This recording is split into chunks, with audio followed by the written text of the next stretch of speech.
హయాంలో టేకప్ చేసేది పార్టీలకు అతీతంగా తెలంగాణలో బెస్ట్ రోడ్ చేయబోతున్నాం. దానికి సంబంధించిన వివరాలు నా స్పీచ్లో చెప్తాను. శ్రీ మేడిపల్లి సత్యం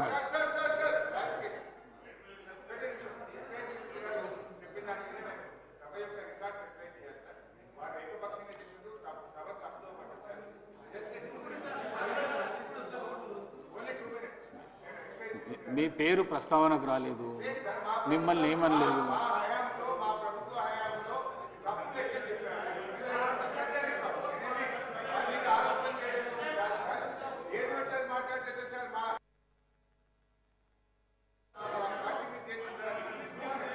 మీకు ఇస్తాను అవకాశం, కానీ ఇప్పుడు మీకు ఇస్తాను.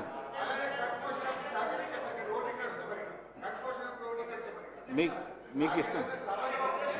అధ్యక్ష,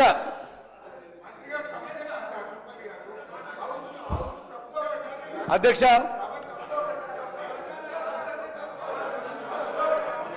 బడ్జెట్లో భాగంగా బడ్జెట్ చర్చలో పద్ధతుల్లో భాగంగా విద్యాశాఖ పైన చర్చించే అవకాశం కల్పించిన మీకు ప్రత్యేకంగా ధన్యవాదాలు అధ్యక్ష. అధ్యక్ష, ఒక విశ్వవిద్యాలయం గోడ మీద ఇలా రాసి ఉంది, destroying any nation does not require the use of atomic bombs or long range missiles. It only requires lowering the quality of education and allowing cheating in examinations by students. Patients die at the hands of such doctors. Building collapse at the hands of such engineers. Money is lost at the hands of such economists and accountants. Humanity dies at the hands of such religious scholars. Justice is lost in the hands of such judges.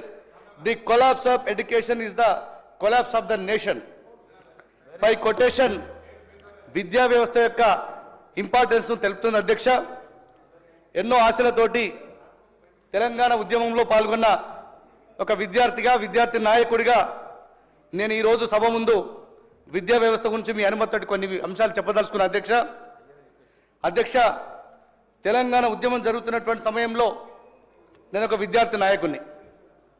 ఎన్నో ఆశలతోటి నిర్మించుకున్నటువంటి ఈ తెలంగాణను విద్యాపరంగా కూడా ముందంజలో ఉంచాలి, మన పిల్లల్ని ప్రపంచంతో పోటీపడే విధంగా తీర్చిదిద్దాలి, ఆ విధమైనటువంటి విద్యా వ్యవస్థను మనం నిర్మించుకోవాలని ఉద్యమంలో భాగంగా యూనివర్సిటీ ఆర్ట్స్ కాలేజ్ ఆవరణలో ఆనాటి ప్రొఫెసర్లు, మేధావులు ఎంతోమంది వారి ఉపన్యాసాలకు నేను ప్రత్యక్ష సాక్షిని అధ్యక్ష. కేజీ టు పీజీ విద్యను ప్రవేశపెడతా, కార్పొరేట్ విద్య కాళ్ళు విరుస్తా, కులం పేదరికం అనే తారతమ్యం లేకుండా అందరూ కలిసి ఒకే చోట చదవాలి అనేటువంటి కళ్ళబొల్లి మాటలు చెప్పి అధికారంలోకి వచ్చినటువంటి కేసీఆర్ గత 10 సంవత్సరాల కాలంలో విద్యా విధ్వంసానికి పాల్పడ్డాడు అధ్యక్ష. ఆ విధ్వంసం ఏ స్థాయిలో జరిగిందంటే విద్యారంగంలో తెలంగాణ ఒక 2 దశాబ్దాలు వెనక్కి వెళ్ళింది. మొన్న ఈ మధ్యలో the annual status of education report 2024 అనే ఒక రిపోర్ట్ రిలీజ్ చేయబడ్డది అధ్యక్ష. ఇది చాలా ప్రామాణికమైనటువంటి రిపోర్టు. కేంద్ర విద్యాశాఖ కూడా దీని ఒక ప్రామాణికమైనటువంటి రిపోర్టుగా తీసుకొని అనేకమైనటువంటి పాలసీలను రూపొందించడానికి ఈ రిపోర్ట్ను ఉపయోగించుకుంటుంది అధ్యక్ష. ఈ రిపోర్ట్ ప్రకారం ప్రస్తుతం 3వ తరగతి నుంచి 5వ తరగతి చదువుతున్న 82% మంది విద్యార్థులకు కనీసం 2వ తరగతి పుస్తకాన్ని చదవడానికి వస్తలేదు. 8వ తరగతి చదువుతున్న 65% మందికి బేసిక్ మ్యాథమెటిక్స్ మీద అవగాహన లేదు అధ్యక్ష. అత్యంత భయంకరమైనటువంటి విషయం ఏమిటంటే ఈ రిపోర్ట్లో తెలంగాణ రాష్ట్రం బీహార్, ఛత్తీస్గఢ్, జార్ఖండ్ వంటి రాష్ట్రాల కంటే కూడా అధమ స్థానంలో ఉందని చెప్పడానికి చాలా బాధిస్తుంది అధ్యక్ష. జాతీయ స్థాయిలో నేషనల్ అచీవ్మెంట్ సర్వేని ఒక పరీక్ష జరుపుతారు అధ్యక్ష. ఇందులో 3, 5, 8, 10వ తరగతి వాళ్ళకి పరీక్షలు జరిపి ఏ రాష్ట్రాల విద్యార్థులు ఏ స్థాయిలో ఉన్నారనేది పోల్చి చెప్పడం జరిగింది అధ్యక్ష. దేశంలో 36 రాష్ట్రాలు మరియు కేంద్ర పాలిత ప్రాంతంలో టాప్ 5 వర్స్ట్ పర్ఫార్మెన్స్ స్టేట్స్లో మన రాష్ట్రం ఒకటని చెప్తే గుండె తరుక్కపోతుంది అధ్యక్ష. కేంద్ర ప్రభుత్వ ఆధ్వర్యంలో 2017-18 నుంచి రాష్ట్రాల విద్యాల వ్యవస్థలకు పర్ఫార్మెన్స్ గ్రేడింగ్ ఇండెక్స్ అనే సూచికను ప్రవేశపెట్టి వాటి విద్యా వ్యవస్థల పనితీరు ఆధారంగా ర్యాంకులు కేటాయించడం జరుగుతుంది అధ్యక్ష. ఈ ఇండెక్స్లో తెలంగాణ మొత్తం దక్షిణ భారతదేశంలో కాదు అత్యంత వెనుకబడిన రాష్ట్రాల సరసన చేరి ప్రతి సంవత్సరం తన ర్యాంకును దిగజార్చుకుంటూ వస్తుంది అధ్యక్ష. మరొక ముఖ్యమైన సూచిక అధ్యక్ష, అసర్ 2022 రిపోర్ట్ ప్రకారం సెకండరీ విద్య పూర్తయిన తర్వాత డ్రాప్ అవుట్ అవుతున్న విద్యార్థుల సంఖ్య తెలంగాణ రాష్ట్రం మొదటి స్థానంలో ఉంది. జాతీయ స్థాయి సగటు 13.2% ఉంటే మన రాష్ట్రంలో 22.1%గా ఉంది అధ్యక్ష. ఈ విధంగా లెక్కలను చెప్పుకోపోతే గత ప్రభుత్వంలో ఏ విధంగా విద్యా వ్యవస్థ విధ్వంసానికి గురైందో ఊహకు కూడా అందనంతగా ఉంది అధ్యక్ష. పైన చెప్పినటువంటి గణాంకాలన్నింటి కూడా ప్రభుత్వ విద్యా వ్యవస్థకు సంబంధించినటువంటిగా దాదాపుగా ఈ విధంగా ప్రభుత్వ విద్య ఎందుకు నిర్లక్ష్యం చేయబడిందని ఆలోచిస్తే గత ప్రభుత్వం కార్పొరేట్ విద్యకు పెద్దపీట వేసి ప్రభుత్వ విద్యాలయాల్లో చదివేటువంటి విద్యార్థుల జీవితాలను ఆగం చేసింది. బడా కార్పొరేట్ వ్యక్తులతో ఆనాటి ప్రభుత్వ పెద్దలు కుమ్మక్కై నారాయణ చైతన్య విద్యాలయాలను ప్రోత్సహించిన అధ్యక్ష. కాంగ్రెస్ ప్రభుత్వం వచ్చాక ఏనాడు లేనంతగా విద్య కోసం నిధులు అధికంగా కేటాయించడం జరుగుతుంది అధ్యక్ష. గతంలో ఎన్నడూ లేని విధంగా ఈ బడ్జెట్లో విద్యాశాఖకు గౌరవ ముఖ్యమంత్రి రేవంత్ రెడ్డి గారే విద్యాశాఖను స్వయంగా మానిటర్ చేస్తున్నారు. 23,108 కోట్లు ప్రతిపాదించడం నిజంగా మన ప్రభుత్వానికి విద్యారంగం పట్ల ఉన్న చిత్తశుద్ధిని తెలియజేస్తుంది అధ్యక్ష. ప్రభుత్వం విద్యకు నిధులు కేటాయిస్తే దాని యొక్క ఫలితం పేద ప్రజలకు బడుగు బలహీన వర్గాలకు అని గ్రహించలేనటువంటి మొద్దు నిద్రలో ఆనాటి ప్రభుత్వం ఉంది అధ్యక్ష.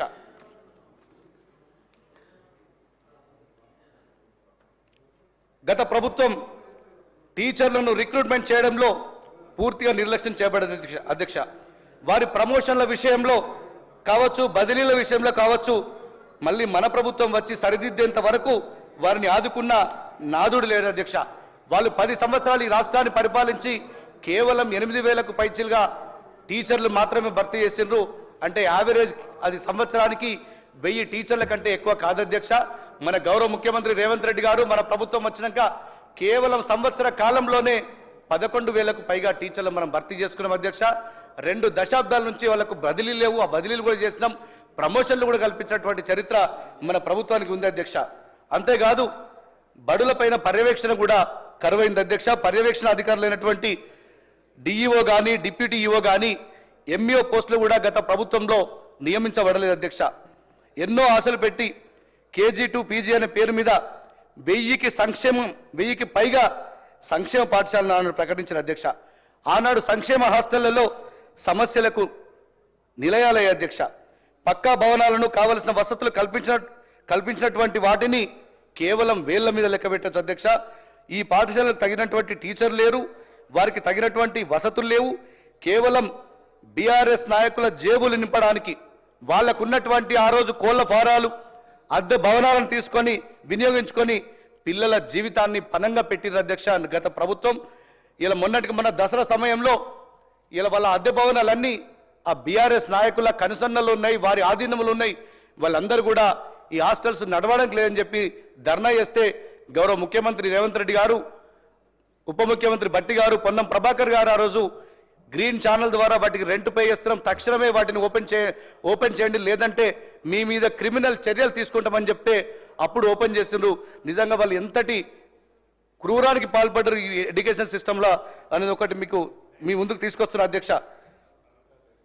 ఏ విధమైనటువంటి ప్రణాళిక లేకుండా, శాస్త్రీయ గణాంకాలు చూడకుండా నెలకొల్పినటువంటి ఈ పాఠశాల దెబ్బకు జిల్లా పరిషత్ పాఠశాలలు, మండల పరిషత్ పాఠశాలలు మూతపడిపోవడం, లేకపోతే సరైనటువంటి విద్యార్థుల సంఖ్య లేక అవసర దశకు చేరుకోవడం జరిగింది అధ్యక్ష. కొండ నాలుకకు మందు వేస్తే ఉన్న నాలుక ఊడిందన్నట్టు ఆ విధంగా సంక్షేమ హాస్టళ్ల దెబ్బకు మంచిగా నడుస్తున్నటువంటి ప్రభుత్వ పాఠశాలలు ప్రస్తుతం మూతపడే దశకు చేరుకునే అధ్యక్ష. స్పీకర్ సార్, ఈ పరిస్థితిని చక్కదిద్దడానికి మన గౌరవ ముఖ్యమంత్రి, అదేవిధంగా ఈ రాష్ట్ర ప్రభుత్వం ఈ పరిస్థితిని చక్కదిద్దడానికి కులం, మతం, ఆర్థిక పరిస్థితులకు అతీతంగా 58 యంగ్ ఇండియా ఇంటిగ్రేటెడ్ రెసిడెన్షియల్ పాఠశాలను నెలకొల్పడానికి సంకల్పించడం నిజంగా సమాజ నిర్మాణం వైపు వేసిన ఒక చారిత్రాత్మక నిర్ణయంగా దేశ చరిత్రలోనే నిలిచిపోయే విషయం అధ్యక్ష.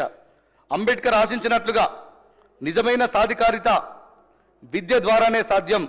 ఆ విద్య ఫ్యూచర్ జాబ్ రెడీగా ఉండాలి.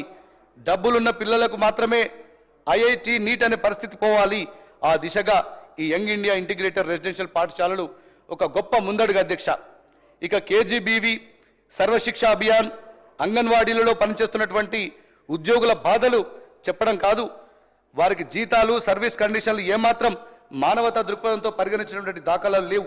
ధర్నాలు చేసి, ఉద్యమాలు చేసి ఏమాత్రం కనికరం చూపబడినటువంటి జీవితాలు వారివి. మోడల్ స్కూల్ ఉపాధ్యాయుల పట్ల అవమానకరంగా గత ప్రభుత్వం వారు వ్యవహరించారు అధ్యక్ష. వారికి సర్వీస్ కండిషన్స్, ప్రమోషన్ల విషయంలో ఏ విధమైనటువంటి క్లారిటీ లేకపోవడం వల్ల ఎన్నోసార్లు వాళ్ళు రోడ్డెక్కడం మనం చూసినాం అధ్యక్ష. ఒకానొక సమయంలో ప్రతి జిల్లాలో ఒక డైట్ కళాశాల ఉండి ఆ జిల్లాలోని ఉపాధ్యాయులు కావాలనుకున్నటువంటి విద్యార్థులకు ఎంతో నాణ్యమైనటువంటి విద్యను అందించేటివి. ప్రస్తుతం ఆ కళాశాలలో చూద్దామన్నా శాశ్వతమైనటువంటి లెక్చరర్లు లేకపోవడం చాలా బాధాకరం అధ్యక్ష. గత ప్రభుత్వం ఇంతటి విధ్వంసానికి పాల్పడడం చాలా బాధాకరం. మధ్యాహ్న భోజన పథకం అధ్యక్ష. మధ్యాహ్న భోజన పథకం కింద పిల్లలకు ఒక పుష్టికరమైనటువంటి ఆహారాన్ని అందించాలి అధ్యక్ష.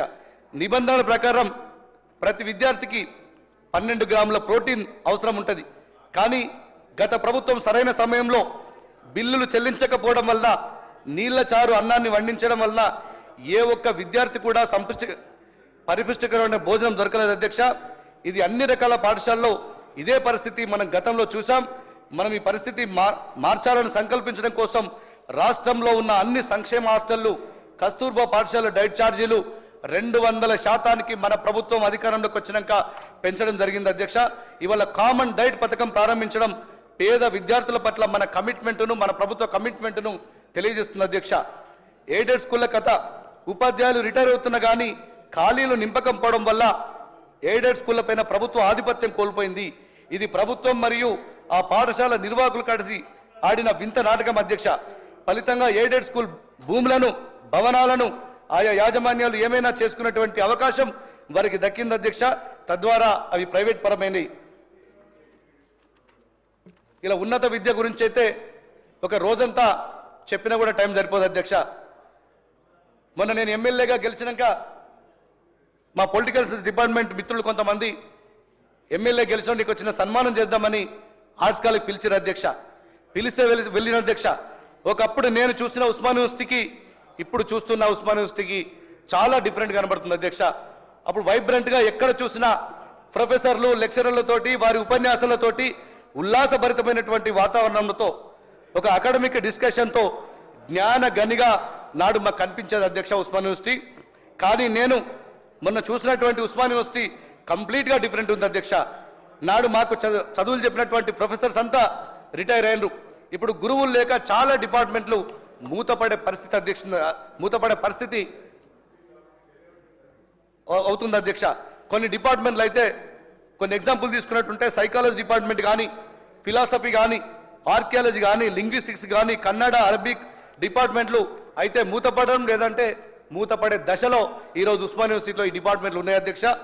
రాష్ట్ర విద్యా వ్యవస్థకే కాకుండా ఒక దేశానికే తలమానికంగా నిలిచినటువంటి ఉస్మాన్ యూనివర్సిటీ యొక్క పరిస్థితి ఈ విధంగా ఉంటే, ఇంకా కాకతీయ యూనివర్సిటీ కానీ, తెలంగాణ యూనివర్సిటీ కానీ, పాలమూరు యూనివర్సిటీ కానీ, మహాత్మా గాంధీ యూనివర్సిటీ కానీ, అదేవిధంగా మా కరీంనగర్ జిల్లాలో ఉన్నటువంటి శాతవాహన యూనివర్సిటీ పరిస్థితి ఏ విధంగా ఉంటుందో ఒకసారి మీరు దయచేసి అర్థం చేసుకోవచ్చు అధ్యక్ష. కాకతీయ యూనివర్సిటీలో మొత్తం ఉన్న ప్రొఫెసర్ల సంఖ్యను వేళ్ల మీద లెక్క పెట్టవచ్చు అధ్యక్ష. గతంలో కాంగ్రెస్ ప్రభుత్వ హయాంలో విద్యా వ్యవస్థకు ఒక కొత్త దశను తీసుకురావడానికి కొన్ని కొత్త యూనివర్సిటీలను ఆనాటి వైఎస్ ప్రభుత్వం నెలకొల్పింది. వాటిని దశలుగా అభివృద్ధి పరుస్తూ, సరైనటువంటి వసతులు సమకూరుస్తూ, వాటిలో తగినటువంటి ప్రొఫెసర్లు నియమిస్తూ పోతూ ఉంటే ఈనాడు దేశంలోనే విశ్వవిద్యాలయకు నిలయంగా తెలంగాణ నిలిచేది అధ్యక్ష. కానీ ఏనాడు కూడా ఈ విశ్వవిద్యాలయాన్ని అభివృద్ధి చెందించాలనే తాపత్రయం గత ప్రభుత్వానికి లేకుండా పోయింది అధ్యక్ష. మొత్తం తెలంగాణ వ్యాప్తంగా 75% పోస్టులు యూనివర్సిటీలలో ఖాళీగా ఉన్నాయి. అంటే ఏ విధమైనటువంటి విశ్వవిద్యాలయంలో బడుగు బలహీన వర్గాల పిల్లలకు అందించబడుతుందో మనం ఊహించవలసి అధ్యక్ష. ఈ విశ్వవిద్యాలయాల భవిష్యత్తు బడుగు బలహీన వర్గాల భవిష్యత్తు అధ్యక్ష. పైసలు ఉన్న వాళ్ళు ఎక్కడికైనా వెళ్ళి చదువుకుంటారు అధ్యక్ష. వారికి ప్రైవేట్ విశ్వవిద్యాలయాలు రెడ్ కార్పెట్ పరిచి విద్యను అందిస్తాయి. కానీ పేద పిల్లల భవిష్యత్తు మార్చాలంటే ప్రభుత్వ హయాంలోనే విశ్వవిద్యాలయాలు బాగుపడాలి అధ్యక్ష. ఆనాడు తెలంగాణ ఉద్యమం విశ్వవిద్యాలయం యూనివర్సిటీ సెంట్రిక్గా జరిగింది అధ్యక్ష. కేసీఆర్ గారికి విశ్వవిద్యాలయం అంటే కోపం అధ్యక్ష. ఎందుకంటే ఆ ఉద్యమం తెలంగాణ ఉద్యమం ఒక స్వతంత్రంగా యూనివర్సిటీలో జరిగింది. ఆయన కనుసన్నల్లో జరగలేదన్న కోపం కొద్దీ అన్ని యూనివర్సిటీలను కూడా నిర్వీర్యం చేసింది అధ్యక్ష. విశ్వవిద్యాలయంలో జరుగుతున్నటువంటి ఏనాడు ఆయన కనుసన్నలో జరగలేదు. దాన్ని బట్టే ఆయనకు ఆ యూనివర్సిటీలో కోపం ఏర్పడి వాటిని నిర్వీర్యం చేసింది అధ్యక్ష. మరో కోణం ఏంటంటే 2014 ఎన్నికల సమయంలో ఒక సందర్భంలో హైదరాబాద్లో ఎన్నికల ప్రచారం జరుగుతున్నప్పుడు ఆయన హెలికాప్టర్ ఉస్మాన్ యూనివర్సిటీ ఏ గ్రౌండ్లో ల్యాండ్ అయ్యే సమయంలో ఆనాడు ఉస్మాన్ యూనివర్సిటీ విద్యార్థులందరూ కేసీఆర్ గారి మీదకి తిరగబడ్డారు అధ్యక్ష.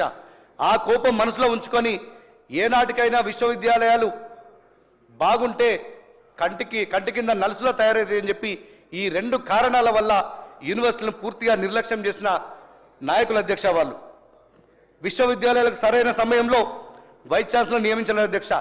దాదాపు ఒక టర్మ్ 3 సంవత్సరాల పాటు ఈ రాష్ట్రంలో ఉన్నటువంటి 10కి పైగా యూనివర్సిటీలలో ఒక టర్మ్ మొత్తం కూడా ఖాళీగా ఉంచినటువంటి చరిత్ర గత ప్రభుత్వానికి అధ్యక్ష. ఐఏఎస్ ఆఫీసర్ల ద్వారా విశ్వవిద్యాలయాలను కంట్రోల్ ఉంచుకున్నటువంటి ప్రయత్నం చేసిండ్రు. వాటిలో ఖాళీలను భర్తీ చేసే ప్రయత్నం కూడా జరగలేదు అధ్యక్ష. కమిటీలు చెప్పి కాలయాపన చేసింది అధ్యక్ష.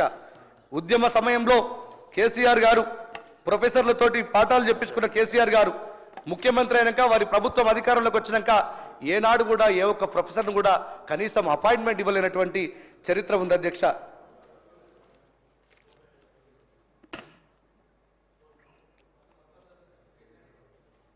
ఏంటండి గత దశాబ్ద కాలం నుంచి Osman university professors LIC link pension scheme నుంచి కాంట్రిబ్యూటరీ పెన్షన్ స్కీమ్కు వారిని మార్చమని అడుగుతుంది అధ్యక్ష. అది నిజంగా కూడా చాలా చిన్న అంశం అధ్యక్ష. ప్రభుత్వం తలుచుకుంటే ఇది కేవలం ఒక విధాన నిర్ణయం ద్వారానే ఆచరణలోకి వచ్చేటటువంటి విషయం. కానీ ప్రొఫెసర్లు అంటేనే కోప్పడేటువంటి కేసీఆర్ గారు వారి సమస్యను ఏనాడు కూడా వినేటువంటి ప్రయత్నం చేయలేదు అధ్యక్ష. వారి వయసును పెంచేటువంటి సమస్య కూడా ఈ విధంగానే నిర్లక్ష్యం చేయబడ్డది. సెంట్రల్ యూనివర్సిటీలో ప్రొఫెసర్ల రిటైర్మెంట్ వయసు 65 సంవత్సరాలు అధ్యక్ష. ఇది సరైన సమయంలో కనుక మనం నిర్ణయం తీసుకుంటే 100 మంది ప్రొఫెసర్లకు లబ్ధి చేకూరలేదు. మన ప్రభుత్వం వచ్చినాక దానికి సంబంధించినటువంటి నిర్ణయం తీసుకున్నాం. దానివల్ల కొంత మనకు ఒక బ్రీతింగ్ టైం దొరికింది అధ్యక్ష. విశ్వవిద్యాలయాలు నడవాలంటే అధ్యక్ష వాటికి ఇచ్చేటువంటి బ్లాక్ గ్రాంట్ చాలా ముఖ్యం అధ్యక్ష. రోజుకు వాటికి కేటాయించేటువంటి బడ్జెట్ను తగ్గించి కనీసం జీతభత్యాలు ఇవ్వడానికి కూడా చేతులు చాచేటువంటి పరిస్థితిని విశ్వవిద్యాలయాలకు కల్పించింది అధ్యక్ష గత ప్రభుత్వం. గతానికి భిన్నంగా కాంగ్రెస్ ప్రభుత్వం అడుగులు పడుతున్నవి ఉన్న విశ్వవిద్యాలయ బలోపేతం చేసే ప్రయత్నాలు చేయడమే కాకుండా ఇటీవల కాలంలో స్కిల్ యూనివర్సిటీ మనం ప్రారంభించుకున్నాం అధ్యక్ష. ఈనాటి సమాజంలో స్కిల్స్ అనేది ప్రధాన పాత్ర పోషిస్తాయి. స్కిల్స్ లేనటువంటి విద్యార్థి ఉద్యోగ ప్రయత్నంలో విఫలమై చదువుకున్న నిరుద్యోగిగా మిగిలిపోయే అవకాశం ఉంటుంది. కాబట్టి ఈ స్కిల్ యూనివర్సిటీ మనకు చదువుకున్న విద్యార్థులకు ఎంతగానో దోహదం చేస్తుంది అధ్యక్ష. ఈ విషయంలో ఎన్నో నివేదికలు కూడా చెప్తున్నాయి. దేశంలో ఏ రాష్ట్రంలో కూడా ఆలోచించిన విధంగా యువతలో నైపుణ్యాలు పెంపొందించే ఉద్దేశంతో స్కిల్ యూనివర్సిటీ రాబోయే కాలంలో విప్లవాత్మకమైన మార్పులు తేబోతుంది అధ్యక్ష. అంతేకాదు చదువుకున్న యువతకు అందరికీ ఉద్యోగాలు రావడం సాధ్యం కాదు. ముఖ్యంగా ఎస్సీ ఎస్టీ బీసీ మైనారిటీలకు స్వయం ఉపాధి కల్పన కోసం రాజీవ్ యువ వికాసం అనే పథకం కూడా ప్రారంభించుకోవడం మన రాష్ట్ర ప్రభుత్వం దీన్ని పెద్ద మొత్తంలో ఇటీవల అసెంబ్లీ ఆవరణలోనే దీన్ని ప్రారంభించుకోవడం గొప్ప విషయం అధ్యక్ష. అదేవిధంగా రాబోయే కాలం మొత్తం ఆర్టిఫిషియల్ ఇంటెలిజెన్స్ యుగం. రాష్ట్ర ప్రభుత్వం నిర్మించబోయే ఫ్యూచర్ సిటీలో 200 ఎకరాల్లో ఈ ఆర్టిఫిషియల్ ఇంటెలిజెన్స్ సిటీ నెలకొల్పాలని అనుకోవడం మన ముఖ్యమంత్రి రేవంత్ రెడ్డి గారి ఫ్యూచర్ విజన్ను తెలియజేస్తుంది అధ్యక్ష. అదేవిధంగా తెలంగాణలో నారీ శక్తిని గౌరవిస్తూ కోటి మహిళా విశ్వవిద్యాలయంకు చాకలి ఐలమ్మ పేరు పెట్టడం ఇలా తెలంగాణ ఉద్యమ స్ఫూర్తికి నిలువుటద్దంగా నిలవబోతుంది అధ్యక్ష. ఇక ఉద్యోగాల నోటిఫికేషన్ల గురించి చూసినట్టుంటే అధ్యక్ష నేను యూనివర్సిటీలో ఉన్నప్పుడు నేను కూడా కాంపిటేటివ్ ఎగ్జామ్స్ ప్రిపేర్ అయిన అధ్యక్ష. ఉదయం 9 కాగానే లైబ్రరీల దగ్గర క్యూ కట్టే పరిస్థితి ఉంటుంది. మేము ఎవరికి తొందర పోయి అక్కడ చైర్ను ఆక్యుపై చేసుకోవాలనే తాపత్రయం ప్రతి విద్యార్థికి ఉంటుండే అధ్యక్ష. ఆ సీటు కోసం పడిగాపులు కాస్తున్నాం అధ్యక్ష. ఒక్క నిమిషం ఎక్కడ లేట్ అయితే లైబ్రరీలో సీటు దొరకలేదని చెప్పి విద్యార్థులంతా టెన్షన్ గురయ్యే అవకాశం ఉంటుంది అధ్యక్ష. ఆ విధంగా సంవత్సరాల తరబడి వారు లైబ్రరీలో సీటుకు అతుక్కుపోయి చదువుకునేవారు. అంతటి కష్టాన్ని వారు పడుతున్నప్పుడు ఎప్పటికప్పుడు పారదర్శకతతో ఉద్యోగ నియామకాలు జరపడం ద్వారా రాష్ట్ర ప్రభుత్వం వారికి తోడ్పాటు అందించాలి. కానీ 10 ఏళ్ల బీఆర్ఎస్ పాలనలో జరిగిన నియామకాలు నిరుద్యోగుల పట్ల వారి చిత్తశుద్ధిని తెలియజేస్తుంది అధ్యక్ష.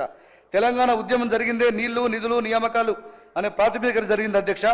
వారి ఇంట్లో అందరికీ నియామకాలు జరిగినాయి కానీ తెలంగాణ నిరుద్యోగులకు మాత్రం మిగిలింది శూన్యం అధ్యక్ష. నింపిన అరకొర ఉద్యోగాలు కూడా పరీక్షలు ఎప్పుడు జరుగుతాయో, రిజల్ట్ ఎప్పుడు వస్తాయో, పరీక్ష జరిగే సమయానికి లీకేజీలు ఏర్పడి ఎంతోమంది నిరుద్యోగులు మానసిక సంక్షోభానికి బీఆర్ఎస్ పాలన గురి చేస్తుంది అధ్యక్ష. అందుకే నిరుద్యోగులు, ఉద్యోగులు, విద్యార్థులు మూకుముడిగా మన జరిగిన సార్వత్రిక ఎన్నికల్లో కాంగ్రెస్ పార్టీకి ఓట్లు వేసి కాంగ్రెస్ ప్రభుత్వాన్ని గద్దెనెక్కించిన అధ్యక్ష. మన ప్రభుత్వం అధికారంలోకి వచ్చినాక సంవత్సర కాలంలోనే 55,000కు పైగా ఉద్యోగాలు నింపినటువంటి చరిత్ర మన ప్రభుత్వానికి ఉంది అధ్యక్ష. అధ్యక్ష, అంబేద్కర్ నాలెడ్జ్ సెంటర్ల గురించి ప్రత్యేకంగా మనం చెప్పుకోవాలి అధ్యక్ష. ఈ అసెంబ్లీలో గత ప్రభుత్వ ఉద్యోగాలు నింపలేని అసమర్థ కోచింగ్ సెంటర్ల పాలిట వరంగా మారింది అధ్యక్ష. ఒక పక్క వాయిదాల మీద వాయిదాలు, లీకుల మీద లీకులతోటి ఆనాటి బీఆర్ఎస్ ప్రభుత్వం రికార్డులు కొడుతుంటే కోచింగ్ సెంటర్ల పంట పండింది అధ్యక్ష. అడ్డగోలు ఫీజులు, నియంత్రణ లేకుండా నిరుద్యోగుల మీద పడి పీక్కుతున్నాయి అధ్యక్ష. ఇవన్నీ భరించలేకుండా వందల మంది నిరుద్యోగులు ఆత్మహత్యలు చేసుకున్నారు అధ్యక్ష. దీనికి ముగింపు పలకడానికి 119 నియోజకవర్గాల్లో అంబేద్కర్ నాలెడ్జ్ సెంటర్లను ఏర్పాటు చేయాలనుకోవడం నిజంగా నిరుద్యోగుల పాలిట ఒక వరం అధ్యక్ష. దశాబ్ద కాలపు టీఆర్ఎస్ పాలనలో ల్యాండు, శాండు, మైను, వైను మీదనటువంటి శ్రద్ధ ఎడ్యుకేషన్ సిస్టమ్ మీద లేకపోవడం చాలా బాధాకరం అధ్యక్ష. అధ్యక్ష, మనం అందరం అర్థం చేసుకోవాల్సింది, ఏ సమాజమైనా బాగుపడాలంటే విద్యా వ్యవస్థ ఒక ప్రధానమైనటువంటి పిల్లర్ అధ్యక్ష. ఫ్యూడలిస్టిక్ మెంటాలిటీ ఉన్నటువంటి ఏ పాలకుడు కూడా తన రాజ్యంలో జనాలకు విద్యను అందించేటటువంటి ప్రయత్నం జరగలేదు అధ్యక్ష, జరగదు కూడా. విద్య ద్వారా ప్రజలు చైతన్యవంతమైతే అది తన మనుగడకే ముప్పని ఆ పాలకులు భావిస్తారు అధ్యక్ష. ప్రజల పోరాటాల ఫలితంగా తెలంగాణ ఆవిర్భావం జరిగినప్పుడు కేసీఆర్ ప్రజలను విద్యకు దూరం చేయడం ద్వారా తెలంగాణ సమాజం మొత్తాన్ని తన గుప్పిట్లో, తన కుటుంబం గుప్పెట్లో బంధించాలని పన్నినటువంటి వ్యూహంలో భాగంగానే తెలంగాణ విద్యా వ్యవస్థ పూర్తిగా విధ్వంసానికి గురైంది అధ్యక్ష. ఇది గ్రహించినటువంటి మన ప్రజాప్రభుత్వం గౌరవ ముఖ్యమంత్రి రేవంత్ రెడ్డి గారు అధికారంలోకి చేపట్టినాక ఈ తెలంగాణ విద్యా వ్యవస్థను పూర్తిగా ప్రక్షాళన చేయాలని చెప్పి ఒక విద్యా కమిషన్ను ఒక senior IAS officer retired Akunuru Murali గారి, అదేవిధంగా ఉస్మానియా యూనివర్సిటీ చెందినటువంటి ప్రొఫెసర్ పిఎల్ విశ్వేశ్వరరావు గారు లాంటి మేధావులతోటి ఒక విద్యా కమిషన్ ఏర్పాటు చేసి ఈ రాష్ట్రంలో విద్యా వ్యవస్థ బలోపేతానికి కృషి చేస్తున్నారు అధ్యక్ష. ముందు తెలంగాణ విద్యా వ్యవస్థ ఈ భారతదేశంలోనే అన్ని రాష్ట్రాలకు ఒక మోడల్ స్టేట్గా ఉంటుందనడంలో ఎలాంటి అతిశయోక్తి లేదధ్యక్ష. ఇంతటి చక్కటి అవకాశం కల్పించిన మీకు మనస్ఫూర్తిగా నేను ధన్యవాదాలు తెలియజేస్తూ నేను సెలవు తీసుకుంటున్నాను అధ్యక్ష. శ్రీ ధన్పాల్ సూర్యనారాయణ.